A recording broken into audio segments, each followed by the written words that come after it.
پیغمبر علیه الصلاۃ والسلام مبارک فرمایي چې کله د یو چا زوی وفات شي، د یو چا زوی وفات شي او بیا د ملائکو الله پوښتنه وکړي چې تا د فلاني زوی جنې واخیستی؟ هغه وایي و. ول د زړه ټوکړه دې جنې واخیسته؟ هغه وایي و.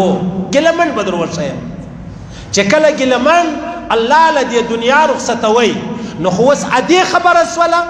اوس پیغمبر علیه الصلاۃ والسلام فرمایي الله له فرشتو پوښتنه وکړي چې تا د ګیلمن په شان ځوان، د ګیلمن په شان ګل، د ګیلمن په شان یو انتیک شاعر تا له موره واخیستی، نو مور یې څه ویل؟ شکایت خو به نه یې کړی؟ نه. شکوه خو به نه یې کړې؟ نه. ځان خو به نه یې ټکولی؟ نه. داسې مطلب یو دا شکریات خو به نه یې کړی چې هغه د چوکاټ د اسلام څخه وتلی ولیا ول څه ویل؟